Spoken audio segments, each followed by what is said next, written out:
Our children and teens are growing up in a world marked by a confusing mix of ever-changing choices, challenges, pressures, and expectations. These realities make it increasingly difficult for them to know what to believe and how to live in the world as faithful followers of Jesus Christ. How will they know right from wrong? How can they develop biblical wisdom in order to be able to discern truth from lies? We're talking about practical ways to cultivate wisdom and discernment in our kids on this episode of Youth Culture Matters.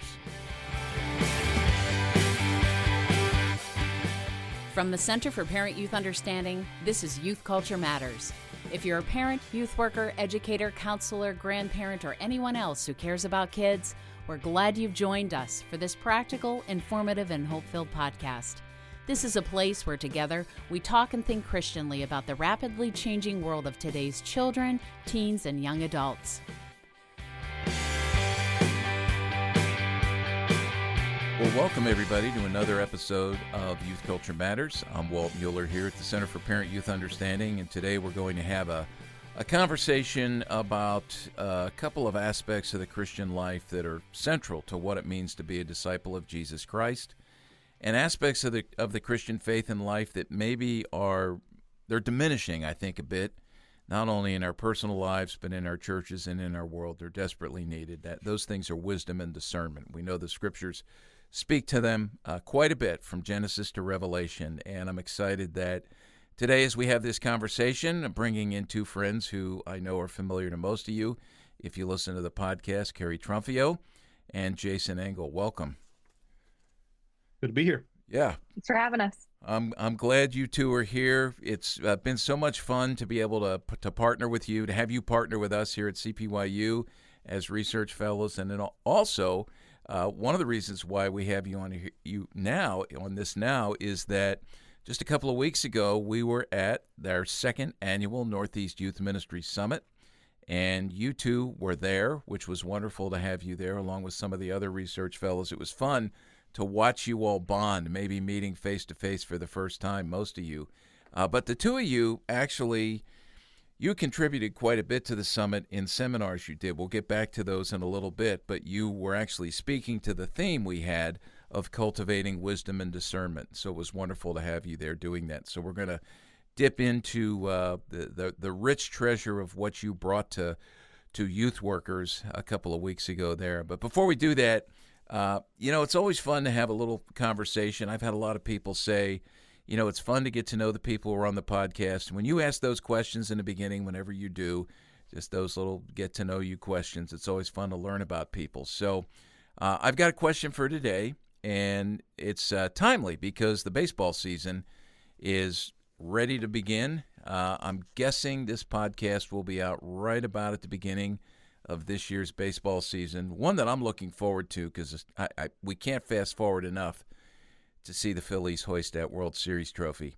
But let's argue a little bit about that. But I've got, I was thinking the other day, I saw this picture of two old guys who are now both deceased, who were on my childhood Phillies team, Richie Allen, known as Dick Allen to most people, and Tony Taylor. It was a picture of them together right before they both passed away. They must have been at some sort of event, and that really took me back to my childhood and my love for the Phillies. And actually, I'm old enough to have gone to see Phillies games two stadiums ago, at the Connie Mack Stadium, two stadiums ago from now.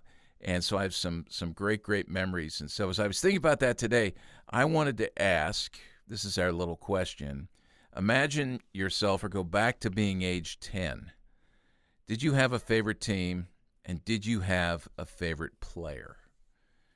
And I don't know about you guys, but my answer to the question is that these are the people who, when we played baseball in the neighborhood, that's who I was, right? That's who I became in my crazed mind. What about that? Jason, I'm going to go to you first. So I grew up in East Tennessee, and all of my friends were Braves fans, and I just couldn't bring myself to it. I couldn't. That's why I like you. I mean, the team just didn't resonate with me. I wasn't drawn to them, and I just didn't want to be like everybody else. So, in those days with very limited television options, we did have WGN. And so that's when I really began to watch the Cubs play.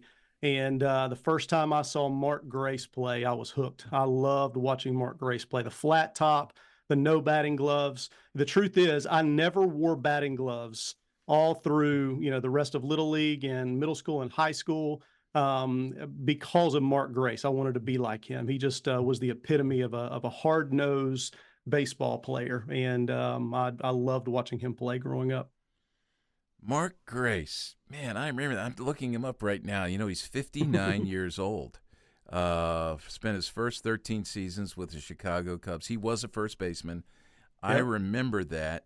Was he? I'm trying to remember. There was a guy. I probably shouldn't. I'm going to be off base here, but there was a guy who played for the Cubs, and I thought it might have been Grace, whose father was Peter Marshall, who was the host of Hollywood Squares. But I'm thinking of someone else. I Thinking of don't know someone else. that. Pete. That's Pete Lecoq. Pete Lecoq was his son, but he played for the okay. Cubs as well, probably before. All right, that's where my brain just died right there. Okay, so Mark Grace, that's great. Did you, when you played baseball, Jason, was there a certain position you played? Oh, I was a second baseman all the way through. Okay. I love playing middle infield and um, switched between shortstop and second, but second's my first love. And, if there's a random baseball player that I absolutely love that was not a part of my team, it was Brett Boone. I don't know why, Oh, but yeah. I loved watching Brett Boone play second base. And that guy, he never was shorted on a swing. That guy swung the bat harder than anybody I've ever seen in my life. And I just always loved that. As a little guy, second baseman, and he was swinging for the moon every pitch. I loved watching him play. Second base and shortstop, those are two positions I never played. Those are probably the only two I never played. That's just, and there's good reason for that. So, yeah, good for you, second base. Hey, Carrie, what about you? I know you have Um, allegiances now, that's for sure. yeah. So I grew up on it right outside of Boston. So I've been a Red Sox fan forever. But I didn't really care when I was a kid. I mean, it was whoever my grandparents and my parents had on TV. That's who I cared about and watched. And especially, I mean, they were in that long drought, right? It's not like they were this, well, they're not a great team now, but it's not like they were this great team and we weren't in the glory years yet of the Red Sox when I was 10. So I was like a bandwagon fan when I was a kid, but yeah, now we're big Red Sox fans Yeah, in our so house. you married into the insanity. Do you I, have I any did. idea? So when Joel, your husband, was 10, do you have any idea who his favorite player was? I'm putting don't, you on the but spot here, but I don't, but I bet he could have told you like every single player on the team. And yeah, his brain was and still is just wired to know like every player and all their stats and everything. And he's been like that for as long as yeah. I think anybody has known him. Yeah. That's Yeah. and that for me was a fun part of being a boy. In the newspaper, looking at the top 10 batting average, home runs, all those. I'm just going to guess Joel's favorite Red Sox of all time was Bill Buckner. That was probably it. So ask him about that. Yeah. Anybody who knows baseball knows why I'd say that. Hey, Chris, what about you? Yeah, well, those who have been listening for a while know I'm a Yankees fan. Always have been, and so when I was 10, We've lost a lot of listeners. that's because all right. of that. Yeah, that's fine. At age 10, it was definitely Donnie Baseball, Don Mattingly, hands down was my favorite at that point. Yep. Okay, awesome. So for me, I had two favorite guys. I mentioned one already, Richie Allen, who was Rookie of the Year in 1964, played third base for the Phillies.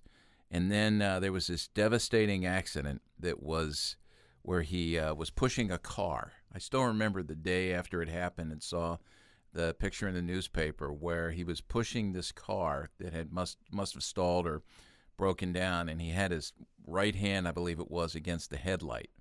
And his hand went through the headlight, and he just ripped his wrist and his tendons and all that up, and so he was out for a while. But he came back, had an amazing career. The other guy was number 15, and I always wanted to be number 15. And if number 15 wasn't available, I went to number 6, right fielder Johnny Callison, who, man, that guy. And he won he had a walk-off home run to win the 1964 All-Star game for the Phillies, or for the National League.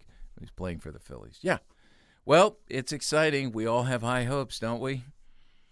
This is the year. Yeah. How many years have you said that? I've said it a lot more than you have. Just about every. I was wondering what Carrie meant when she said glory years. I can only remember a glory year, so I don't know what she's talking about. You win. Yeah, here we go. This is the kind of stuff we like. Let's get into some fights over baseball. So good. What a great game, though. I love it. People either hate it or they love it, and I just love how it's just. And I'm already, now that they broadcast every game on television, I cringe because I know I'm going to want to watch every game, and it's not going to be wise for me to do that just time-wise. But we'll see how that all plays out. Well, let's go back. I want to talk about just a little bit. You two were both at the Northeast Youth Ministry Summit. For people who weren't there, now that we've had a couple of weeks, do you have any thoughts as you think back to the week that we spent together? I mean, just to give people who weren't there a taste of things. I know we're planning, God willing, to do it again next year, and I know we'll be announcing that very, very soon, so people can check our website, cpyu.org, for that. But as we've trailed off from there, any thoughts? I miss it. No, just the relational aspect of it was incredible. I've been to several conferences, and I love the feel of this one. I think I spoke to just about everybody who attended this conference, and had just some meaningful conversations with so many people, and the opportunity to do that was just really good. And I mean, beyond just us being able to meet each other, a lot of us who have known each other just through a screen, to be able to actually be in the room with each other and get to know each other better. But you couple that with the excellent teaching, the breakouts were all so good and so tangible. I brought back so much that I can use here and in other contexts around here in ministry. And so it was just a really, really good time, and miss being there. So, there's something, Jason, what you said there's something about being at that camp. And when we say camp, we're not out in tents. People have options for, their sleeping arrangements. Some commuted, were in Airbnbs or in local hotels. But the wonder and the joy of being in a smaller place with a very manageable schedule. We gave people, a good menu so that they could take as much as they want. But sharing those meals together, breakfast, lunch, and dinner, something special the last 2 years has happened in there. And to see people who come alone, mixing and mingling with others, I mean, it's just been great. I think, one of the guys this year, I'll mention him by name. You probably got to meet our friend Farley, who's here at a church in Lancaster. And Farley was a model conference attender in terms, for the first time, of just, sucking everything up. You'd see him between sessions sitting at a table, or notebooks open, jotting notes, organizing things, being very thoughtful. And I got a great note from him afterwards just about how meaningful it was to him. And so it's going to be fun to keep up with him. I mean, we're blessed here because he's local, so we'll get to see him. But shout out to Farley, who I know listens to this. Carrie, what about you? I mean, I think there was that relational aspect that Jason already touched on, and I know you did too, earlier. But also just the feeling I had coming back, both in ministry, there were so many tangible things that I could take away and apply as I came back, but also just personally, hearing, Dr. Curry and others, there were so many things just for myself, not for ministry or for work or going into, this, not that we have a 9-to-5, but that that part of my brain of work, but for my family, for my relationships, for my own devotional and quiet time and those sort of things. It was just so encouraging. And I feel like sometimes we go into these conferences or these things with like, okay, I'm gonna come back with some really tangible things for, like, I'm gonna fix A, B, and C in my ministry when I come back, and these are the questions I have, and these are the answers that I hope to get, and to walk away with just a real like peace and refreshment from the conference from outside anything ministry related was a real gift too. Yeah. Yeah, Yeah. that's awesome. And I think as you were saying that, I'm thinking about the fact that, it wasn't there was this balance, I think a healthy balance of depth, and we were going for depth. We want to take people deep, we want to stretch people, exercise them, spiritually and vocationally. And then there was fun. I mean, we laughed a lot, and A lot. it was Yeah. great. And there were some tears too. I had some moments with some of the couple of speakers that where there were just and they were tears of joy, just to be there. So, Chris, you came. You're here all the time, right? Yep. You don't Yeah. travel with me. Yeah. You're here. And for you to sort of get out of the prison of the Yes. CPYU office and be at a place, where you see this and you experience this, and you're a youth worker. I mean, you're doing youth ministry at your church and a youth worker at heart. You've been trained in that. But what was it like for you? Yeah, definitely. Both everyone said this word already, but very encouraging. I came back very encouraged. Like you said, sometimes I sit here behind a desk at CPYU putting together these resources and hoping that they're making an impact, but getting to hear one-on-one from have conversations with people in the flesh saying, hey, this is how this resource is being used and how it's making a difference. That's of course encouraging, for me when I get back to the office to keep doing what we're doing here at CPYU and know that it's having an impact. Those kinds of conversations were awesome. When I came back, my wife, as I told her all the stories and just telling her different things, she's like, it sounds like you had a week at summer camp. It was that kind of experience. And I was like, yeah, you're right. That's kind of what it was like, building relationships, making new friends, seeing friends I hadn't seen since last year. All those pieces were really awesome. That's one aspect that's really neat, because we had so many people come together who didn't know each other last year, and they were excited to see each other this year. again. So so shout out to our friends at Reformed Youth Ministries for partnering with us on that. It's always good to work with them. And we had people from 21 states, 3 countries, ranging in age from 19 to 77. And I had an opportunity to sit and talk with David Brewer, who's 77, has an extensive experience in youth ministry and young life in the Pittsburgh, Western PA area. And, man, that guy's young at heart. It was just so fun to hear from him. And to see a guy like that who you would think we should just be listening to him and learning from him, he comes to learn. He's got his notebook open. So I want to talk about wisdom and discernment, and both of you, Jason and Carrie, you both led seminars. Would you just like a quick nugget of what you did? And I know, Jason, we'll get into the meat and potatoes of Paul's prayer a little bit later, but just a nugget. What was your title, and what was it that you actually were shooting to do there with the youth workers? Yeah, for mine, it was the heart of wisdom, just thinking about the truth that we often only think about the cognitive sense of knowing, of knowledge. We think of wisdom as just something that's intellectual or behavioral, right? We would define wisdom perhaps as the ability to put into action what we know. And I'm afraid often that we disregard the heart's place in that. And the truth is, I think that the heart is one of the most crucial aspects of cultivating wisdom. And so, we looked at Paul's prayer from Philippians, his introductory prayer there in chapter 1, and just talked a little bit about the importance of wisdom, not only of the heart, not only in wisdom, but also just in knowing in general. Yeah.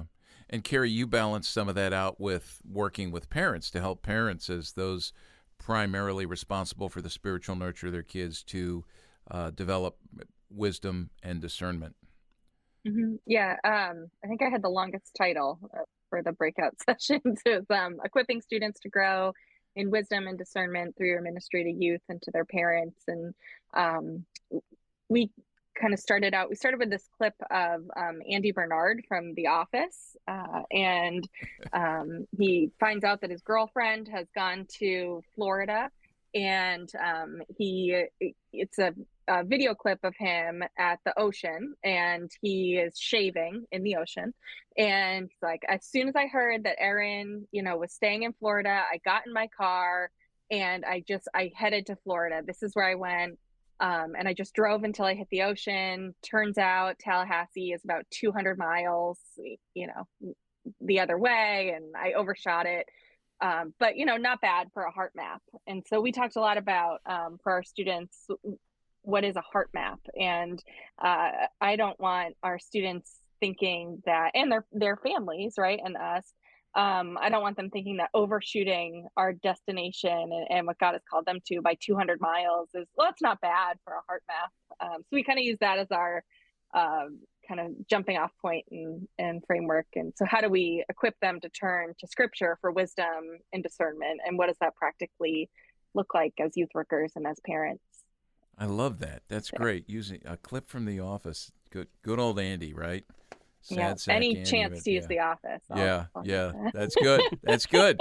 And so I talked about helping our students learn how to be wise and how to live in this world, equipping them in some very practical ways, some tools I gave youth workers for teaching wisdom and discernment, walking alongside, thinking with our kids during this time when they are developing cognitively and growing in terms of moving through adolescence. And so that was fun to be able to lead people into that. So quickly, in this first segment, what I'd like to hit is, answer the question, why are wisdom and discernment needed? It seems like a silly question, but there is a lot of foolishness in this world that as kids are being catechized 24/7 by the culture, it's foolishness that's really misshaping our kids. And it takes what the scripture would call foolishness, and in the world's terms, it's defining it as wisdom. And so as kids are living into this, and even adults and parents are living into this, they think they're living wisely, but maybe we're living foolishly. So any thoughts you might have on why this is an important topic, why wisdom and discernment are needed? We are a culture that just lacks conviction. I think that our culture is defined and even celebrates zeal without knowledge. I think that, we get very emotional over things, but, what we would say is our conviction is just so shallow. It's just based on what we have consumed, from others around us. And so much of our belief system is not really rooted in anything that is stable. And so we're just so easily blind. I think that the scriptures speak of this. Paul speaks of this, not wanting to be just tossed around by the waves or tossed around by the wind. And that's the very definition of where our culture is. We gain a lot of information from, more sources than we've ever had available to us, but it doesn't result in our really cultivating a deeply entrenched conviction out of which I think that we can live wisely. And I think wisdom is that. Wisdom flows out of conviction. It's not just knowledge applied. It's going to flow out of what we believe is real and what we believe is true. And because our culture lacks such conviction, it's hard to find wisdom anywhere. It's pragmatism all over the place. So I think it's important because we are so prone to just follow the voices around us, and there's nothing stabilizing us according to the truth. And that's a very dangerous place to be. Yeah, I like the way you say that about the voices that are around us. We're prone to following them. And what ultimately happens, with understanding what's called expressive individualism and being authentic to yourself, those voices around us shape the voice within, and now we trust the voice within. And God is essentially eliminated, the creator, the one who, is the source of all wisdom and the one we go to develop discernment as we go to God's word. God is just completely removed from the picture and from the equation. And so I like the way you said that. And Carrie, you weigh in on that as well, and maybe even some ways, if you think of this, because you guys are boots on the ground with students. You're there with kids. You're seeing foolishness many times, and even with parents. Yeah, so we, in the time that I had with youth workers at the summit, we spent some time looking at the 2023 findings of the Pew Research. And I think one of the most I don't know, I don't want to say dangerous, but one of the most interesting things from that study is you can ask, what voices have an impact on the lives of students and everyone, right? You have family and friends and teachers and things, but then also you look now and there's social media that plays this huge role, and even like you have YouTube that like 9 out of 10 kids say that they use, and certain percentage of them say that they're on almost constantly, and I can't even imagine what that is like. But I think the piece that our students and maybe our parents don't look at is that these voices matter, because you can take it one step further and say that these aren't just voices that are talking to our students, but ultimately these are the voices that our students are turning to for wisdom and discernment, whether they know it or not. Because if what you're putting in your mind constantly is, social media and these outward influences of our culture, then eventually we're going to see them shape our students' minds and hearts and opinions of the world around them, and it's going to impact and influence the decisions they make, and whether they know it or not. And I think that's the piece that sometimes we miss is, but there's no such thing as like passive consumption of the things that our students are watching and listening to and being influenced by. Those things are making a daily impact in their lives. Yeah, and that's a good point. They are not neutral. They're not benign. I like the way you said that. They matter, and because those things matter, a conversation about cultivating wisdom and discernment matters. I remember way back when I'm growing up and going through middle school and high school and then through youth group, and there were these people early on in my youth ministry who would travel around telling kids they need to burn their records and things like that, get rid of your music. The pushback, and that was an extreme, right? That was an extreme. But the pushback from the other extreme was, why? This stuff, I don't listen to the lyrics. I just listen to the music. It really has no power over me.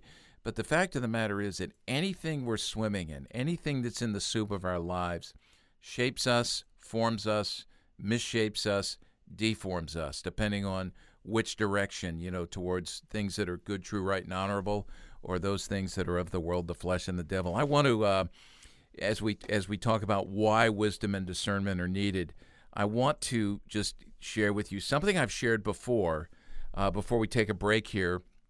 But I think this is important. As I went to put together my seminar for the summit, I went back to David Kinnaman and Mark Matlock's book, Faith for Exiles, asking the question, why are so many of our young people who grow up in the church and grow up in Christian homes, by the time they reach the age of 18, why are they leaving the church? And this is a question that's been asked for some time.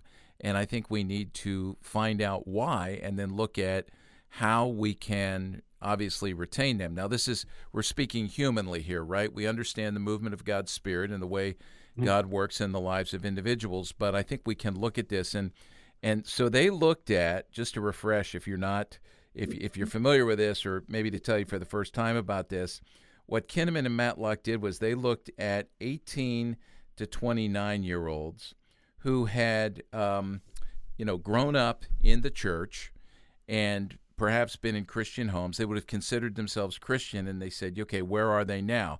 So they found that 22% are now prodigals. There's 4 kinds of exiles, they say. The first one is prodigals. These are individuals who do not currently identify as Christian, despite having attended church growing up, and who considered themselves to be Christian as a child or teen. 22%, that's almost 1 out of 4. The next group, which comprises 30% of the sample of 18 to 29-year-olds, they labeled as nomads or lapsed Christians. These are people who identify, they would say they're Christian, but they've not attended church during the past month, and the vast majority of them have not been involved with a church for 6 months or more. Then the next group, 38%, this is a group they called or labeled habitual churchgoers. These are 18 to 29-year-olds who describe themselves as Christian, and they've attended church at least once in the past month, yet they do not meet the foundational core beliefs or behaviors associated with being an intentional, engaged disciple of Jesus Christ. I think it's reasonable to assume that these are folks who they're there, but they're not really, obviously growing in their faith or developing, cultivating wisdom and discernment. And then the last group, and if you do the math, it's only 10% who are left. These are the folks who Kinnaman and Matlock would call resilient disciples. They're attending church at least monthly. We would hope it's more than that, and engage with their church in more than just worship services. They trust firmly in the authority of Scripture. They affirm the core doctrines of the faith, desire to transform the broader society as an outcome of their faith. And so, this 10%. Now, what's really interesting is that we then have to start to ask the question, what was it that contributed to them being resilient disciples? And that's the beauty of this research. They didn't just stop there and say, okay, we've got this 10%. They said, what was it? What were the practices in your lives, this 10%, which nurtured you into being a resilient disciple? Let me give you the 5 things and pay special attention to number 2. Number 1 was intimacy with Christ and identity in Christ. So they've nurtured their faith through devotional practices. Number 2, this is the one to pay attention to, developing muscles for cultural discernment, which is exactly what we were just talking about, that we're not thinking about the power of culture and exercising discernment. And then just to mention them, the last 3, number 3 was meaningful intergenerational relationships, which, by the way, where do we learn wisdom?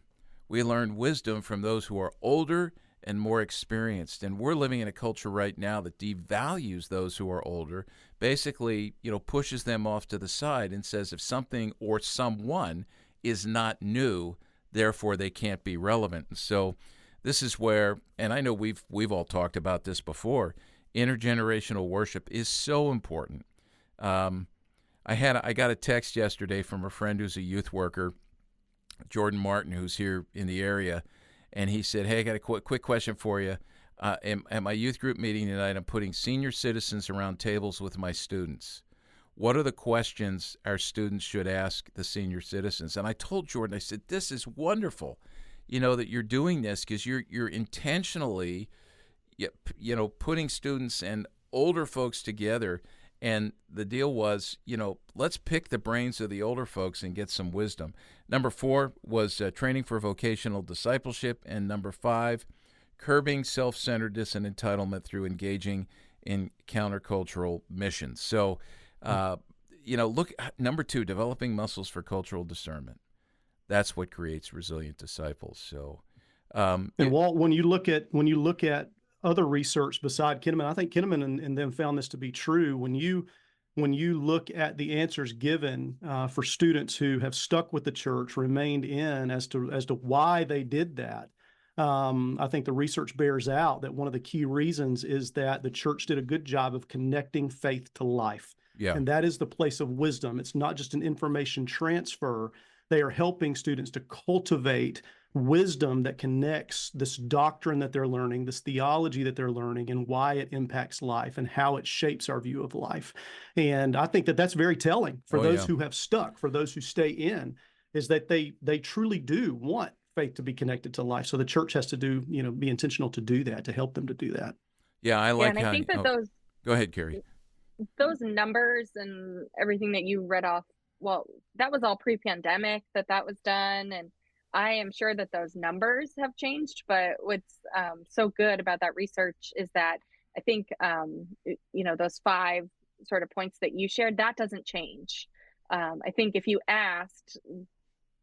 did that research now, 5 years, I think that book came out, I don't know, 2018, 2019, something like that. If you did that research again, I think those points would remain the same, even if the numbers, shifted. Yeah, that's so good. I love that. And as we think about, Jason, you said something there, and I know the two of you are committed to this. We are here at CPYU. You're talking about the integration of faith into all of life, not something that's just in one corner or a couple little boxes set off to the side that we pull off the shelf once or twice a week, but an active, growing faith that we understand.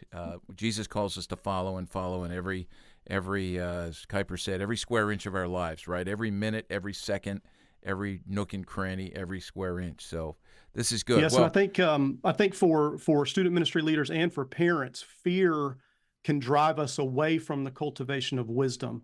We've fallen into this, I think, rut in ministry to students and in even parenting, where we are just so eager to tell them what they need to know, tell them what they need to do, tell them what they don't need to do. And when we do that, we handicap students because we're not helping them cultivate wisdom. We're not bringing them in as a part of the conversation and being an authoritative guide in that conversation that's pointing them to the truth. Rather, we're just doing discipleship in a negative way in trying to force the truth on them. And I think that's one of the reasons why kids are checking out, why the apostasy rate remains high. They don't feel like they're taken seriously, and they're not if that's what we're doing. And we're not helping them to cultivate a heart and a mind that can process the world around them and have proper discernment and exercise proper wisdom in living in accordance with what God has revealed in his word. So we've got to be careful that we're helping to cultivate that with them. And that's where we have to trust the Lord, and our fear of God is greater than fear of man and fear of the culture and fear of all the things that we see going on around us. that's good. That's that thinking with them as opposed to thinking for them. Right. And before we finish this podcast today, we're actually going to look at some strategies for how to do that. But right now, we'll take a break. We'll be right back as we talk about cultivating wisdom and discernment in our kids.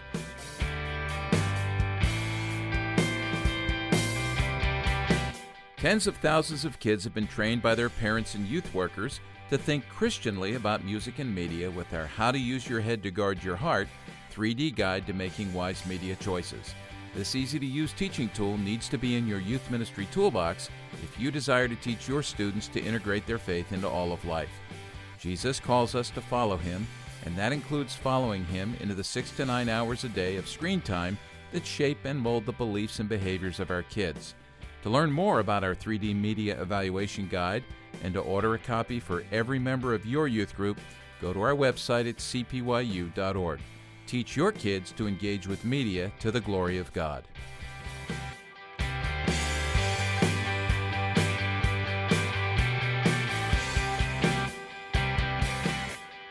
Well, as we continue our conversation here about cultivating wisdom and discernment in our students, as we talk with Carrie Trumpio and Jason Engel, we want to talk just a little bit about, how do we define wisdom and discernment? What are they? In the seminar I did, I took my folks into reading Proverbs 8:10-16, and then in the same chapter, Proverbs 8, verses 32 to 36. I won't read those now, but it's really about, the fact that we cannot deny that we are called to be wise.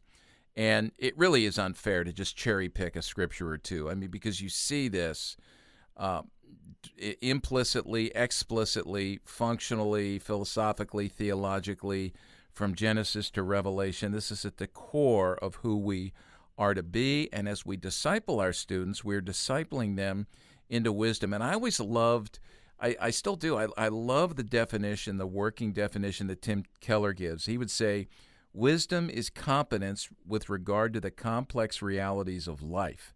It has to do with understanding a particular situation and then knowing the right thing to do. Now, it's certainly more than that, but I think that captures so much of what, wisdom is, because it's not always a right and wrong ethical situation. It's about which path do I take, which is a path that will honor the Lord the most, or perhaps honor the Lord. So do you either of you have anything you'd want to add to that, just in terms of your understanding of and working definition of wisdom? I think just the thought about it being God-given and God-centered discernment, as opposed to just what the world would consider wisdom. I think giving our students that clarity is helpful for them and their parents too, giving them, because they're not hearing that in the midst of their everyday lives. But there's a difference between biblical and God-given wisdom. Yeah, the wisdom of the world, which is foolishness, right? The wisdom of the world. Yeah, Carrie, I would, to go along with what you just said, more and more I define wisdom in accordance with what Paul prays for the church at Colossae. He prays that believers would be filled with the knowledge of God's will in all spiritual wisdom and understanding, so as to walk in a manner worthy of the Lord. And so I've begun to think much more about discipleship in terms of alignment. That the Spirit of God aligns us. He attunes us to the spiritual reality that we could not see when we were dead in our sins. And now with regenerated hearts, we were able to see the reality of God, the reality of his will. And the more that we are filled with his will, knowledge of his will, we're able to walk in alignment with what is really true. So it's the ability to look around the world and see things in light of what God is up to and his big plan of redemption, and joining God there to understand my life in light of his big plan, and then being able to walk in accordance with it in a manner worthy of the Lord, fully pleasing to him. So I think alignment is just a key term for me when I'm thinking about wisdom. I think it's important, too, to recognize that it's not a once-and-done thing. You don't just, open a door and, like you open a refrigerator door and you pull something out, you have it in your hand. Yeah. No, this is an ongoing pursuit. It's part of our process of sanctification. This is why we continue to dig deeper and deeper into the Scriptures. It's why we value the body of Christ and those who, when we understand our iron sharpens iron, there's times that maybe I need to be wise in the life of another person, and there's certainly times when others need to pour wisdom into me, maybe just to set me straight or to correct me in some way. Maybe they're seeing things I'm not seeing, but we don't, in our struggle with sin, right? Until we are finally made new, totally new in the new heavens and earth, and we're fully redeemed, fully restored to what God intends for us, we will continue to struggle in that battle, that push and pull between wisdom and foolishness. Discernment, let me say something about discernment. This was the definition I gave. It is the developing skill of knowing, understanding, and applying the truths of God's Word to all of life in order to distinguish truth from error, wisdom from foolishness, and right from wrong. And I told them, I said, let's just start with the fact that this is a skill. It increases with practice, and it becomes second nature. And by the way, the adolescent years, the years of childhood are a prime time to do this, where I truly believe when you start to practice this, some of these things we'll talk about in the next segment that are strategies, it does become a second nature skill. Our habits form us. We know that. And so we want to develop good habits that are rooted in immersion in God's Word. Carrie, you had mentioned a great quote. I mean, it's a wonderful quote from Charles Spurgeon. And I think you and I both use this in our seminars. Is that right? I guess so. Yeah. So go ahead and share that, because I love this from Spurgeon. And by the way, Sure. This is an old guy who's no longer living. And this is where we lean into the wisdom of those who have gone before us. So, yeah, a very wise definition of discernment. So discernment is not a matter of simply telling the difference between right and wrong. Rather, it is telling the difference between right and almost right. So we use that example of like a store brand, item versus the name brand of something. So I had somebody come up and try Giant Eagle, right? Is that the name of the grocery store? I learned that was a grocery store. Yes. In graham crackers, and then the Nabisco graham crackers, and kind of did a blind taste test, and they're both graham crackers, right? And I would serve either of them at making s'mores at camp or whatever it is, but there is a difference between the name brand and what you think of when you think of Nabisco and that store brand. It's almost right? The makeup of it is almost right, but it's not the exact same. Yeah. I like, if you remember the one night when John Curry was preaching, I think it was the second night at the summit, and he was talking about resources, and he gave us 5 resources, and the first 4 were from Sinclair Ferguson. Do you remember that? Yeah. So here's a quote from Sinclair Ferguson. This will make John Curry very happy. Discernment is like the physical senses. To some, it is given an unusual measure as a special grace gift, and he would point to 1 Corinthians 12:10, right? So a spiritual gift. But some measure of it is essential for us all and must be constantly nourished. The Christian must take care to develop his sixth sense of spiritual discernment, a sixth sense. I love that. So he says, let me share this. I put this in to what I was teaching, and I think this is really good. He answered the question, how does discernment impact our lives? I brought it down to our kids, our students. How does discernment impact our students' lives? And he gives 4 answers. He says, first off, it protects them, guarding them from being deceived spiritually. Second, from person to person, discernment exercised in a spirit of grace and love can move a brother or sister from error to truth. In other words, I say it this way: I love you enough to tell you the truth. And that's what I was speaking about just a couple of minutes ago. And then thirdly, it keeps us from becoming enslaved to an unbiblical pattern of life. And finally, fourth, exercising discernment leads to spiritual growth. Proverbs 14:6 says, "The mocker seeks wisdom and finds none, but knowledge comes easily to the discerning."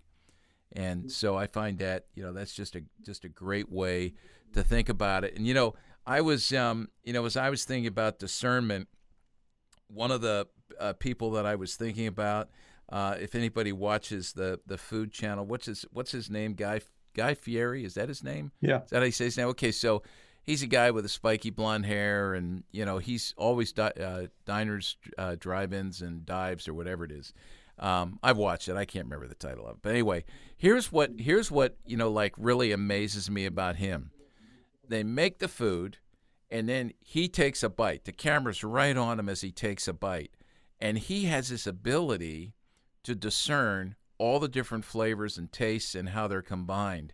And that, how do you develop that? Well, obviously he's gifted with that, but at the same time he's developed that as well. And some will remember another example of this. It's very similar to what you did with the graham crackers. And by the way, that's a great exercise, Carrie. But back in the late 1970s, there was this thing going around. It was on TV, on commercials, but it was the Pepsi Challenge. And I remember seeing someone have this done at, like in the local mall. Pepsi had set this up, and they would get people over there, blindfold them, have them take a swig from a can of Pepsi, a swig from a can of Coke, and you're supposed to tell which one you like the most. And they were hoping, people would say, well, Pepsi, they choose Pepsi, but it's that discerning taste as well. So it's building that. What is there anything else you'd add to this whole idea of discernment? That word, it's usually a word that we don't look fondly on, but I think this idea of discrimination, plays into what discernment is. And it's then the question is discrimination according to what? And that's what shapes our wisdom. What is it that causes me to discriminate whether or not something is good or excellent or bad or noteworthy? And that's why, one commentator writes about this word: it's discrimination influenced by the character of the source. So this is one of the reasons why abiding in fellowship with the Lord is absolutely vital to cultivating spiritual wisdom and understanding. It's not just sitting in a classroom learning things. It is walking with God so that his character and our experience of his love, our experience of who he is, becomes the discriminating factor for how we perceive this sense perception, how we perceive the things around us, so that we can join in what is excellent, and we can stay away from or exit out of things that are not excellent, in order to honor him, in order to live in accordance with his will. I was thinking about this, developing discernment and how it becomes a skill over time. You just mentioned that again, Jason. Everything we're talking about here, we understand that wisdom and discernment is something that grows over time as we engage in the right practices in the study of God's word, sit under the preaching of God's word. So, since we were children, all of us have had a time where we go to the nurse's office at school, or we go for an annual physical, or we go to visit the doctor. As we get older, we go to the eye doctor, and you do the eye test, right, with the eye chart up there with the large letters up at the top, and then they get smaller and smaller. And over time, for a typical human being, over time, those letters get blurry, right? Because our vision with age starts to blur. I would say it's the exact opposite with wisdom and discernment, in the sense that when we're young, when we don't have that, we look at the eye chart, so to speak. Everything's super blurry. But if we're advancing in the faith, if we're maturing in the faith, if God's doing work in our lives, over time, our eyesight in terms of wisdom and discernment actually clears up, and those things become clear. It's the exact opposite of what happens in our physical eyes, and we begin to develop that. I want to list here, and I wish we had time to go through each of these. And again, I said Genesis to Revelation, but I pulled out about, 11 or 12 verses that we went through in my seminar, and I'm just going to mention them here and encourage everyone to go and check them out. And this goes back to what Jason said earlier about from Ephesians 4:14, that we are no longer children tossed to and fro by the waves and carried about by every wind of doctrine, by human cunning, by craftiness and deceitful schemes. We need to embrace wisdom and discernment. So I'm going to give you some Bible verses here on discernment, and I'm going to list them very quickly. We'll put them in the show notes so you can go to them, but let me just give them to you. I'll rifle them off here. Psalm 119:66. By the way, Psalm 119, one of my favorite chapters of the Bible, because it's just all about the beauty of God's Word. Proverbs 3:21-23. Proverbs 17:24. Ecclesiastes 5:10. Malachi. I love this. Malachi 3:18. Romans 12:1-2, which is a familiar passage to all of us. That speaks about discernment, right? That we're living countercultural lives, discerning what the will of God is, what is good and acceptable and perfect. 1 Corinthians 2:14-16, Ephesians 5:8-10, Hebrews 5:11-14, and finally, I shared with them 1 Thessalonians 5:21-22. Test everything, hold fast to what is good, abstain from every form of evil. So what I did when I went through all of those verses, I was looking at the words that were used in the Hebrew and the Greek for discernment, and then I offered up this summary. And let me share this. Biblically, what is discernment? I took all those words and the ways that they can be translated and the nuances, which is the beauty of the biblical languages, right? So here's what discernment is, and a quick flyover, and then we'll take a break. Distinguishing between good and evil, deciding, exercising discernment sometimes is deciding. There were some words used that indicated judicial estimation, that we pass sentence on, or an act of judgment, which, by the way, everything in our culture tells us not to be discerning, in the sense that you're not supposed to judge. Don't judge, right? Insight, the ability to see, to inspect, to scrutinize, to examine, to estimate, to separate out by diligent search, to prove, and to learn what is pleasing.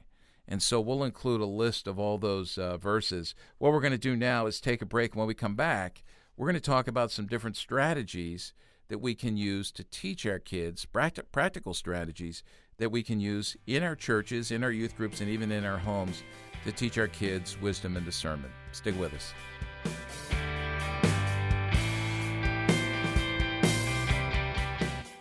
If you enjoy listening to Youth Culture Matters and would like to support the ongoing efforts of this ministry, you can do so by visiting cpyu.org/giving to make a donation.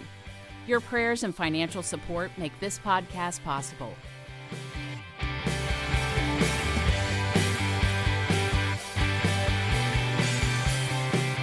Okay, before we get practical here, and we give you some strategies that you can use with your students and with parents to begin to cultivate wisdom and discernment, I just want to remind everybody that if you go to cpyu.org, find this episode of Youth Culture Matters, and scroll down underneath the player, you will find all the show notes and everything we've mentioned here, and everything we will continue to mention in this last segment. We link to those things. So Chris Wagner takes diligent notes, or when I move too fast, he just asks me for my notes afterwards.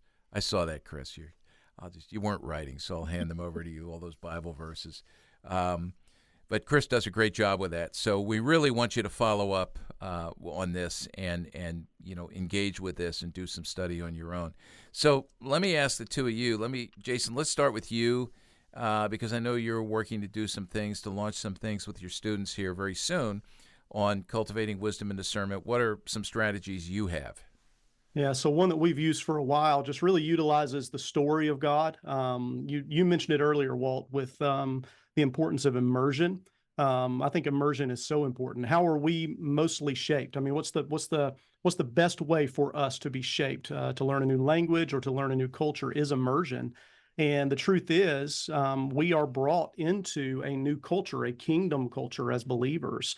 And so we want our students not to just have questions and answers. We want them to build biblical frameworks through which they can process anything that they meet in their world. And this is another thing. If we're just talking about the big hot button issues of the day in student ministry and with parents, our students may come to understand those issues, but those issues are going to be different 6 months down the road, Yep. maybe on a weekly basis now. So we want students to cultivate frameworks that they can continue to grow in wisdom as they exercise those. And so, one of the things we do is just use the story, creation, fall, rescue, restoration, and walk through a series of questions, always beginning with creation. What are God's good, creative purposes? And so any question that we have, anything that we're thinking through from the culture, we can always go back there just to reaffirm what God's good, creative intentions and purposes are. And then with the fall, how has sin distorted God's good creation purposes? Because that's what sin is. It's a distortion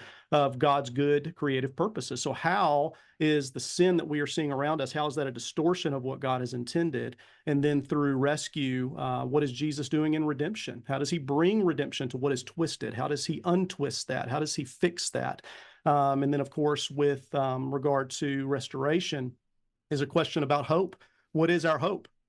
What does the eternal future have to say about this issue? How is this going to play out into eternity? And so I routinely tell parents that if we take our kids back to that framework time and time and time again, my goal for my 17-year-old Emma, 3 years from now, is when she has a question or she has confusion about something that's going on around her, her default reaction is going to be in her head to ask, what are God's good creative purposes? And if she is doing that, then I feel like I have won in what I'm trying to do as a parent to prepare her for life. So that's one of the things that we walk through with parents and with students. And then I'll just say this too, a great tool from CPYU. We're starting a new series this Sunday night with our students here using what is called the 3D Guide for Media. It walks through 3 steps according to the 3 Ds. First is discovering from a song lyric or a movie plot or a book or something from the culture, discovering what are the underlying philosophies or ideologies that are being conveyed through it. Then to the step of discernment, how does God's word speak back to that? So putting that into conversation with what the gospel says, the reality of God's great story. And then decide, what will we do with this? Is this something I need to be consuming? And in a missional sense, how can I then turn this into a more authentic evangelistic opportunity with friends who are listening to this and just digging a little bit deeper and asking them what they think about the philosophies that are there? So we're really excited about that, and we're challenging parents to take that home and use it as well. And I'm excited about plugging some lyrics and some social media influencers and some movie plots into that with the students in the next few weeks. Yeah, and I appreciate the plug for that, Jason. That was one of the tools I was going to mention because we've been putting that out here for several decades now. I mean, the thing has been redesigned to keep up with the times as you talk about how things change, but it really is designed to teach this second nature skill through practice. It's a tool for thinking with them as opposed to thinking for them. And what gets me most excited about it is that it starts in that discover stage with things that are prominent in their world. Like we would say, look for opportunities to think with students about developing wisdom and discernment from a biblical worldview, and things like current events, marketing. You mentioned TV, music, social media, YouTube clips, whatever, and you bring those in. So you're starting with something familiar, and you're actually teaching them how to look at those things with new eyes through the lens of Scripture, and then not just to come to conclusions, but to actually make some changes in their lives. So there's an immediate effect, but there's also the long-term effect of teaching this skill of wisdom and discernment that will serve them, I believe, for the rest of their lives. And I want to go back to the first thing you said as well. This is just I want to give you a pat on the back, Jason, because I saw You posted the other day on one of the Facebook forums in response to somebody's question. You recommended Thomas Boston's book, that old Puritan text, Human Nature in its Fourfold State. And that's the whole thing of, creation, fall, redemption, restoration, or consummation, however you want to frame that, and he talks about, the fourfold state as well. It really is a foundational text if anybody wants to dig into something. So when I saw that, I lit up, like, man. That was a recommendation I got from Walt Mueller. So, okay. All right. I was thinking, man, one that I've awesome. started reading. Yeah, it's great. But let me say one more thing, Walt, is, with these kinds of tools, it also shows students that we're not afraid to interact with culture. I want students and I want parents to know that the gospel is durable. And I'm afraid that we miss that because we're living out of fear so often. We feel like as if we almost put off the impression to students sometimes that the gospel calls us to just flee everything. No, the gospel speaks to everything. And if we can help students see that we're not afraid of any cultural question, we're not afraid of interacting with anything the culture produces, because the gospel is true and it is durable. And I want students to launch out of our student ministry, not just running away from everything that's not biblical. I want them leaving, as arrows that have been sharpened into the world to engage the world with this durable gospel, because it is the truth. Yeah. And so, inviting them in that conversation and moving into their world is one of the greatest ways we can do that. Here's the thing. I mean, we really are. I think it's disobedience, and we're shortchanging our kids. We're being irresponsible. We're not fulfilling the call to disciple young people if we say flee, because what's going to happen is, go back to what we talked about in the beginning. These kids graduate from high school. They graduate from the Christian home. They graduate from the youth group. Now they are out there with the ideas, with the culture, immersed in that. And if we have not equipped them to think wisely and with discernment about these things, they're just going to get lost in it all. And so, right. It's like, I don't know what a good metaphor would be. It'd be like, okay, we don't teach them how to drive, and then we say, here's the keys, just go. That's just unwise. It's a recipe for danger. So, yeah. Now, and this is why I talked about the heart in mind, because the engine for wisdom is what I treasure. It's it's my affections. And we are, James K. Smith has this great quote: "We are not pushed about through life by what we know, but rather we are pulled about by what we love."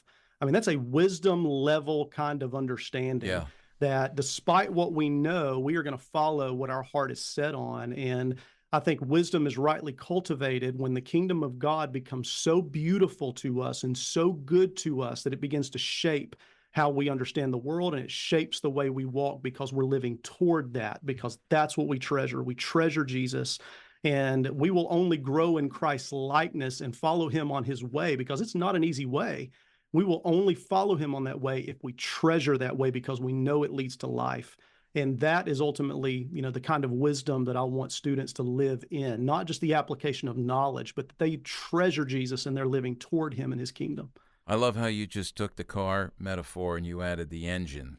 So I'm going to go, let's take the metaphor further. I'm going to jump over to Carrie, because we're talking about the driving training instructors now, because you talked about parents, right? So what can we do with parents as they sit over in the passenger seat, so to speak, and help teach our students how to drive?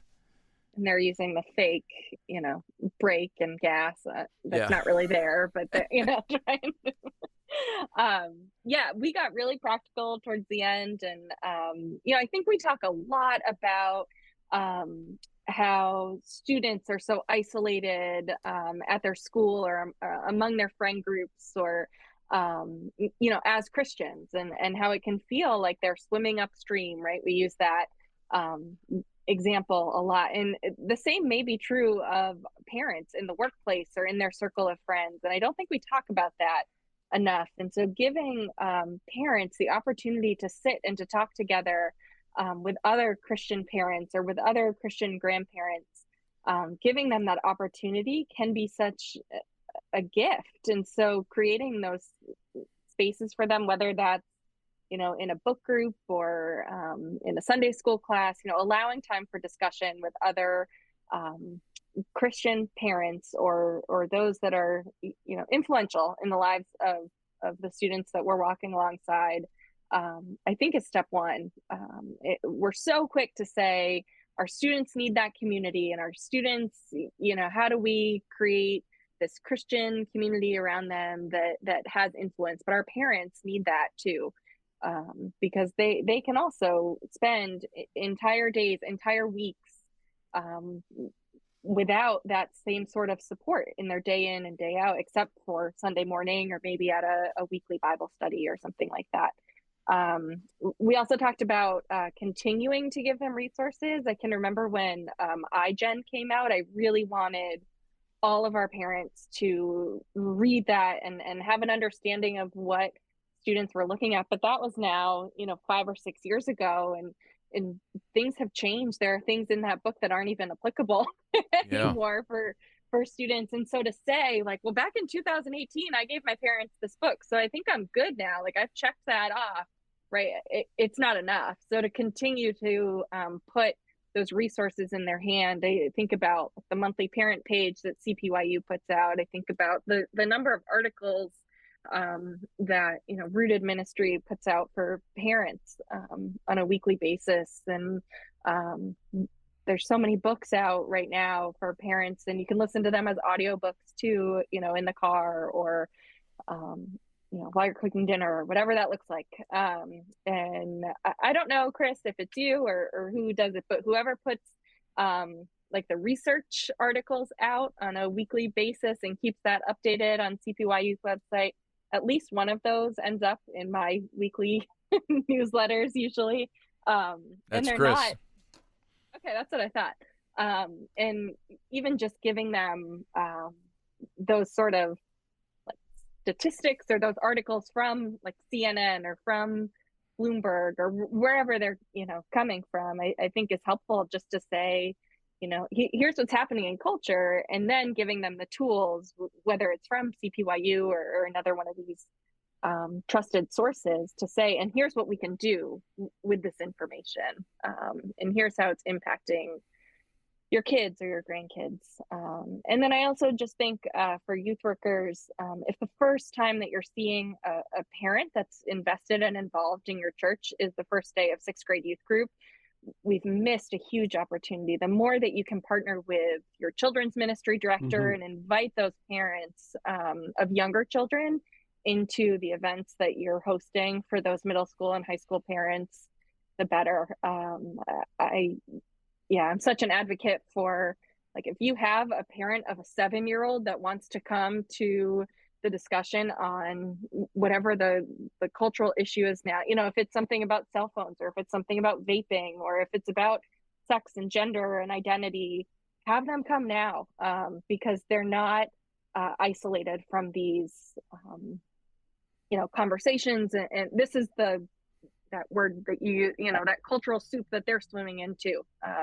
Just because they're in elementary school, it doesn't mean that they're not susceptible to these things as well. Yeah, this is so good. You guys are giving us a lot of wisdom here. You're modeling wisdom, so that's good. You're not just teaching us how to do it. So let me throw a few extra things in. A couple that just came to mind as you were talking, when you talked about getting the parents of the younger kids involved.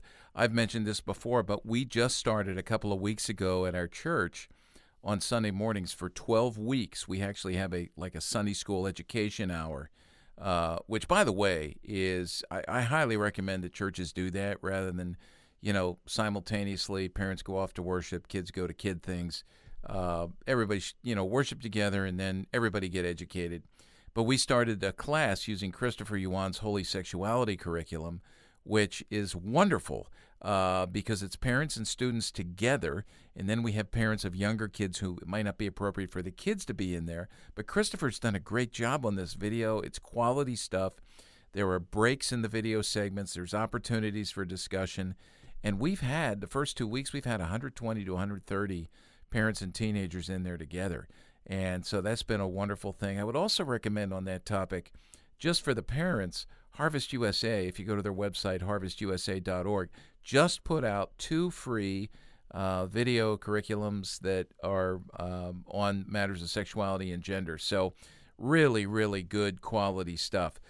Let me throw in just a few more here before we end. I would recommend, just in the moment. All right, something pops up. There's a billboard or a news thing flashes across the TV screen. You're together with your students, whether a youth worker or a parent. What I call situational questions.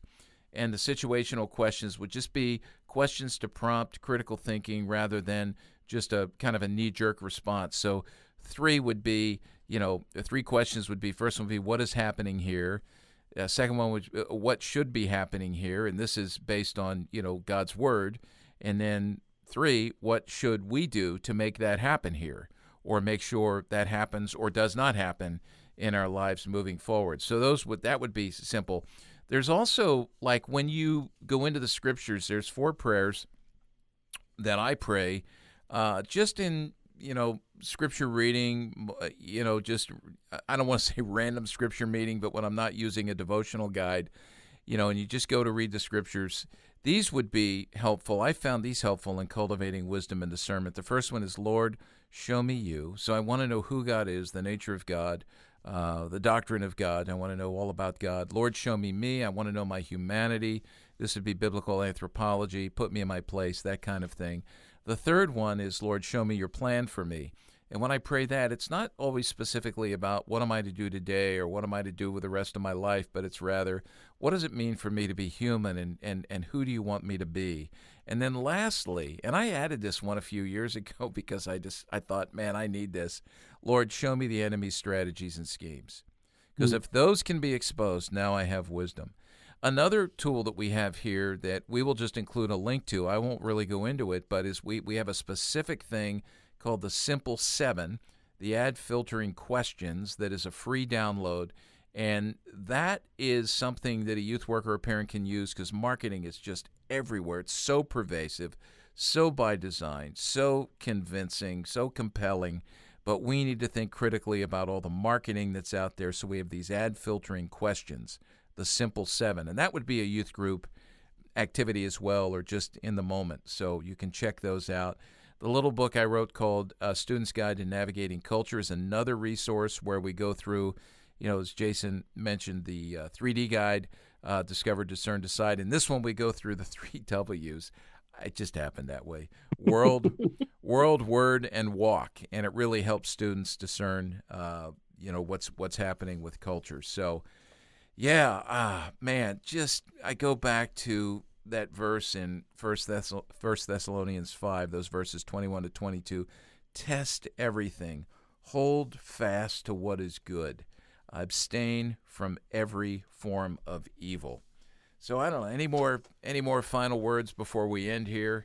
I'm being discerning and knowing that we need to finish this up and close this out. This has been so helpful.